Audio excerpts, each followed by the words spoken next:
Good morning mga karag-karag. So today is the big day. Chismis with Coast natin mga karag-karag. Pupunta ako ng Pagadian City. Bibilhin ko yung pangdingding para sa bahay ni tatay. Para mapalitan yung dingding niya. Wake up like this. Tara! Dito na ako sa quarry mga karag-karag. Pupunta ako ng Pagadian para mamili ng amakan para ka Tatay Silino. Oh, grabe ang ako ang tambayan sa Lasak City. Oh. Hi, Cosme, bye-bye. Mag-hi. So makasabayan ko sinong Cosme. Mga karag-karag, nakarating na ako dito sa Pagadian City. So may nakita ako ditong mga bintahan ng mga plywood. Kahoy pala. Puntahan natin.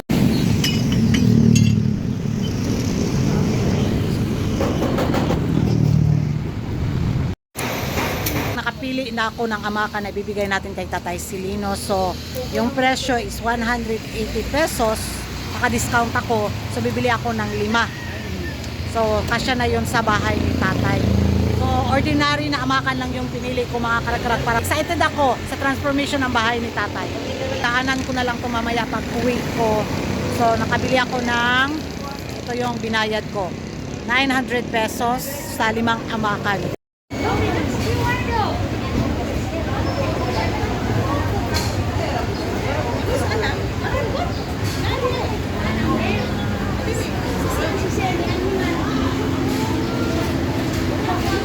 Abel ka sa akong vlog. Abel ka sa akong vlog.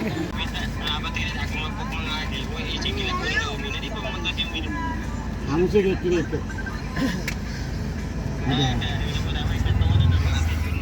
Hindi ka na ko sa kuan. Balangasan eh. Siguro kay papapet. Yan to mula kay papet ko ni number. So na mga karag-karag, dumating na ako dito sa poblasyon ni Mataling. So yan na yung padingding ni tatay. So hintayin ko yung Ferrari ko. Nasunduin ako dito. Wala pa akong sundo, wala akong makontak, walang sumasagot sa tawag ko sa Lasak, Forbes City. Lasak! Makarga ni mo? Makarga ni mo? Oh, yun. May motor dito mga karag-karag. Makarga niya.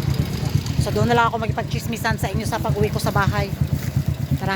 Dito na mga karag-karag, dumating na ako dito sa Lasak, Forbes City. So, ay, init, grabe. Oh, bababa na. Hatid natin to sa bahay ni tatay mamaya. Ay, butang. Oh, di ba? Ang bilis ko lang nakarating dito sa Lasak, Forbes City. Oh, parang suminghot lang ako ng hangin sa Pagadian City, mga karag-karag.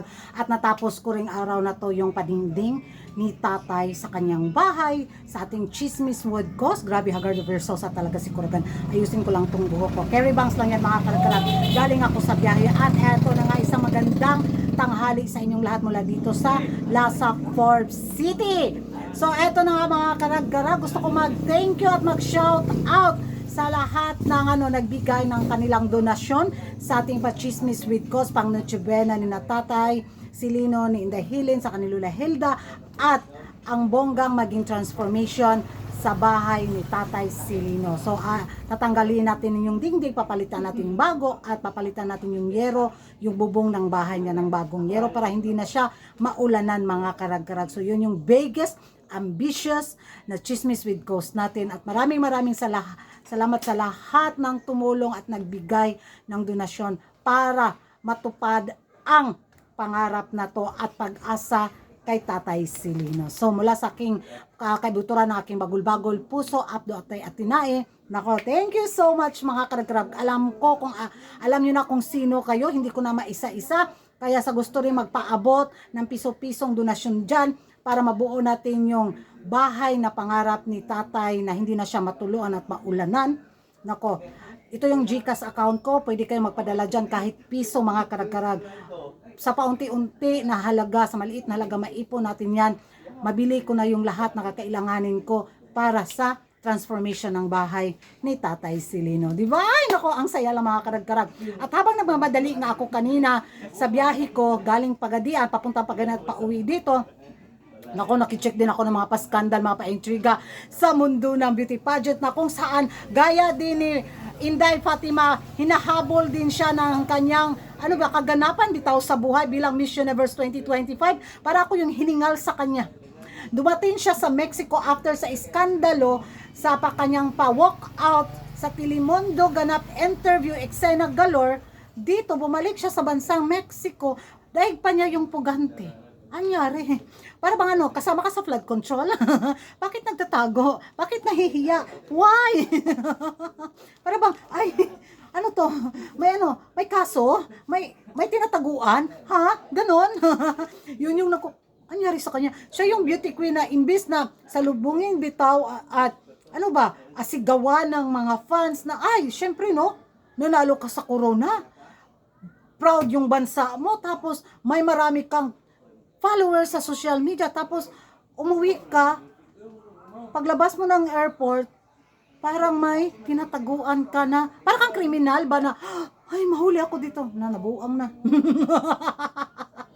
Yun yung magiging reaction ko mga karag-karag nung makita ko yung paeksena. At kudos doon sa journalist na talagang diretsahang at tinanong si Inday Fatima doon sa kontrobersiya niyang pawok at galore at mga kontrobersiya sa kanya pagkapanalo sa Miss Universe 2025. Kaya pa ba, Inday Fatima? Kaya pa? Tago pa more, takbo pa more. Sayang yung pa-hairdo mo. Tinakpan mo lang ng pa-hoodie mo. Sayang yung pa-fake eyelashes mo. Tinakpan mo lang ng ng antipara mo, yung mga pa-shave. Sayang lang din yung pa-look mo, pa-makeup mo. Tapos wala. Nagmukha kang dagway ni Kuragan na nagminupos. Ewan ko sa mga karag kung ano yung magiging reaction nyo dito nga na imbes mag-celebrate siya sa kanyang pagkapanalo, bitaw, hinahabol naman hinuon siya para tanungin sa kanyang kontrobersiyang corona. Kung ako talaga, kung ganito yung pagkapanalo ko tapos ma-stress lang ako at wala akong happy at winning moment, hoy, inyuha na ng corona, oy, kanaan ninyo. Ma-stress mapunta ninyo. Kung ako talaga bitaw, iiwan ko talaga yung corona. Miss Universe Organization, I don't need this crown. Pero yung ganito tapos kakapalan mo lang talaga yung face lock mo, kunyari matatag ka, kunyari matapang ka because you raise your voice, tapos ito yung laging binabato sa'yo. Goodbye crown, nga bahala ka diha, ayaw, di na ko pakamatyan, diha na mo, bye bye.